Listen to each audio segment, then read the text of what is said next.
არქიმედე მოღვაწეობდა დაახლოებით ძველი წელთაღრიცხვით 287-212 წლებში. იგი იყო ასტრონომ ფიდიას შვილი, ცხოვრობდა მშობლიურ ქალაქ სირაკუსეში. ბავშვობიდანვე დიდ ინტერესს იჩენდა სწავლისადმი. მას ალექსანდრიაში ჰყავდა მეგობრები. მათთან წერილობითი ურთიერთობა ჰქონდა. არქიმედე ეგრეთ წოდებულ არქიმედეს ხრამის გამოგონების შემდეგ გაემგზავრა ეგვიპტეში და მათ თავისი გამოგონება გააცნო. არქიმედეს ხრამს ეგვიპტელები ხმარობდნენ მდინარე ნილოსის ნაპირიდან წყლის ამოსადგურად და მის გადასანაცვლებლად ისეთ ადგილებში, სადაც ნილოსის წყალი ადიდების დროს არ აღწევდა. არქიმედეს სირაკუსეს მეფე ჰიერონთან იყო დაახლოებული. როგორც კარგი მექანიკოსი დანიშნული იყო მთავარ სამხედრო ინჟინრად. ამ დარგში 47-50 წლის ასაკამდე მუშაობდა. გამოიგონა მთელი რიგი სამხედრო მანქანები, რომელსაც უზარმაზარი ტვირთის აწევა შეეძლო. მეფე ჰიერონმა ეგვიპტის მეფეს პტოლომეს აუშენა და საჩუქრად მიართა უზარმაზარი ხომალდის სირაკუს. მაგრამ მეფის მიერ მოყვანილმა ხალხმა ხომალდი ადგილიდან ვერ დაძრა. მაშინ არქიმედემ გააკეთა ისეთი მექანიზმი, რომ თვით მეფემ ადვილად ჩაუშვა გემი წყალში. გახარებულმა მეფემ თურმე შესწაფა. დღეიდან რაც არ უნდა თქვა ჩვენო არქიმედე, ყველაფერს სიმართლედ მივიჩნია. სწორედ მაშინ იყო, რომ არქიმედეს უთქვამს, მომეცი საყრდენი წერტილი და დედამიწას დაუძრა. ერთხელ მეფე ჰიერონმა ოქრო მჭედელს თავისთვის გვირგვინი დაუგოთა. როცა დაუგოთა შესრულებული იქნა, მეფე დაიჭდა ოქრო მჭედლის კეთილს ნისიერებაში. მეფემ არქიმედეს დახმარებისათვის მიმართა. არქიმედე მაშინვე ვერ გასცა პასუხი მეფეს, მაგრამ დღენიადად იმაზე ფიქრობდა ოქრო მჭედელმა კეთილს ნისიერებს შეასრულა თუ არა დაგვეფა. და როცა აბანოში წყლით სავსე აბაზანაში ჩაეშვა, მან შენიშნა, რომ რაც უფრო ღრმად იძირებოდა, მით მეტი წყალი იღვრებოდა აბაზანის კედლებიდან და მიხვდა, რომ სწორედ ეს იყო პრობლემის გასაღები. იგივე მეთოდი მიესადეგებოდა გვირგვინსაც. გვირგვინის ზომის განსაზღვრა შეიძლებოდა მისი წყლიან ჭურჭელში ჩადგება. რათა ენახა, რამდენი წყალი გადმოიღვრებოდა. ამ აღმოჩენამ არქიმედე ისე გაახარა, რომ ყვირილით ერთი კაებიკა ნახევრად შიშველის სახელსაკენ გაიქცა. არქიმედემ დაადგინა, რომ ოქრო მჭედელს სული წაუწმედია და მეფის მიერ მიცემულ ხალასავ დროში ვერცხლი გაურევია. ასე იქნა აღმოჩენილი ეგრეთ წოდებული არქიმედეს კანონი. სითხეში ჩაშვებული ყოველი სხეული წონაში კარგავს სივრცეს, რამდენსაც იწონის მის მიერ გამოგონილი სითხე. არქიმედეს მანუსკრიპტი ერთ-ერთი ყველაზე ძვირფასი დოკუმენტია, რაც კი ადამიანის ხელით შექმნილი. მანუსკრიპტი 1000 წლის განმავლობაში დაკარგული იყო. ამ ნაშრომში არქიმედე უბრალოდ პასუხებს კი არ იძლეოდა გამოგონებაზე, არამედ თავის იდუმალ ფიქრებსაც ააშკარავდა. რითაც ცხადი ხდებოდა თუ როგორ მუშაობდა. ეს იყო წიგნი, რომელსაც თავად მეთოდს უწოდებდა. ანტიკური ხანის ლიტერატურაში მსგავსი წიგნი ფაქტიურად არ გვხვდება და ამით იგი უნიკალურია.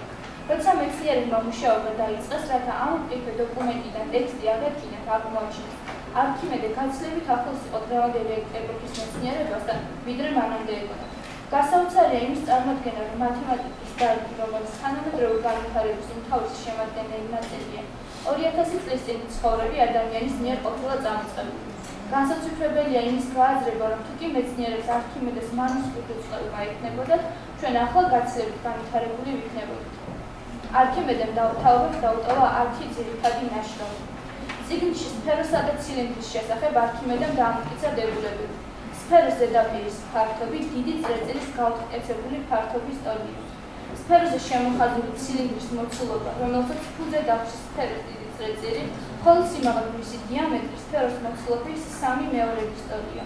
სფეროზე შემოხაზული ცილინდრის ზედაპირის ფართობი სფეროს ზედაპირის ფართობის 3/4. განვიხილოთ მეორე წინადადება. მასვით არქიმედე უდიდეს მნიშვნელობას ანიჭებდა.